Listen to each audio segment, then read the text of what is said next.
بسم اللہ الرحمن الرحیم قل هو اللہ احد اللہ الصمد لم یلد ولم یولد ولم یکن لہ کفوا احد۔ محترم سامعین کرام، سورہ مبارکہ سورہ اخلاص یا سورہ توحید قرآن مجید کی مختصر سوروں میں سے ایک سورہ ہے۔ سورہ توحید یا سورہ اخلاص کہ جس میں خداوند کریم نے اپنی مکمل توحید کو بیان کر دیا اور توحید کے ہر پہلو کو خداوند کریم نے اس مختصر سی سورہ میں بیان کر دیا۔ سورہ کا آغاز ہو رہا ہے قل هو اللہ احد، یعنی بسم اللہ الرحمن الرحیم کے بعد قل هو اللہ احد۔ اے حبیب آپ کہہ دیجئے کہ اللہ احد ہے۔ احد سے یہاں پر کیا مراد ہے؟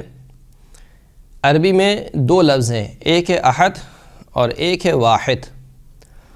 واحد یعنی ایک، واحد جو عدد کے مقابل میں ہو، یعنی ایک اس وقت تصور ہو سکتا ہے جب کوئی دوسرے کا بھی تصور ہو۔ مثال کے طور پر عربی میں مثال دی جاتی ہے کہ اگر کہا جائے ما جاءنی احد، میرے پاس کوئی ایک بھی نہیں آیا۔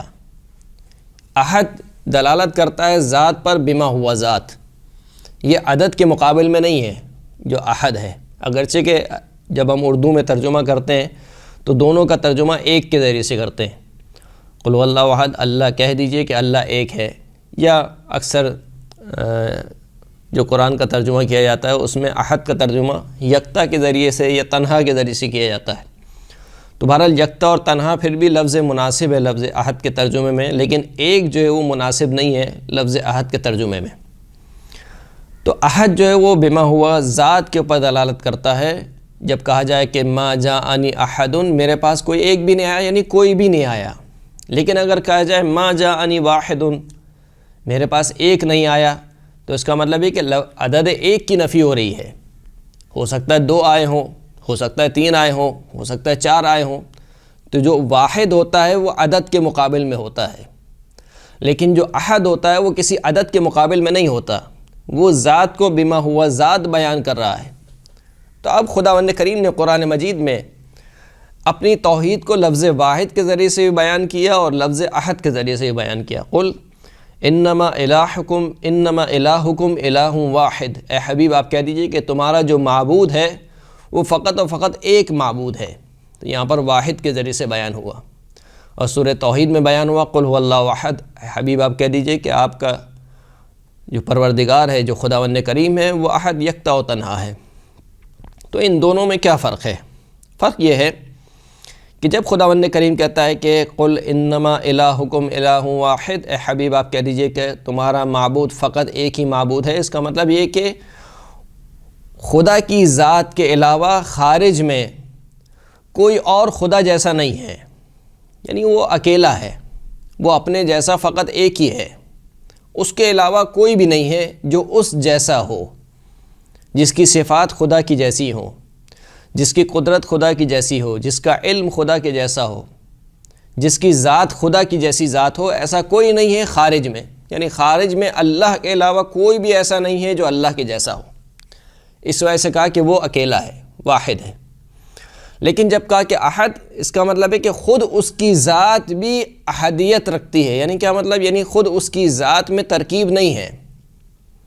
میں آپ کے سامنے بیٹھا ہوا ہوں، اگر کوئی آپ سے پوچھے کہ سامنے کتنے افراد بیٹھے ہوئے تو آپ کہیں گے کہ ایک شخص بیٹھا ہوا ہے، لیکن ایک شخص، میں جو ایک شخص ہوں، میں خود اپنی ذات میں مرکب ہوں۔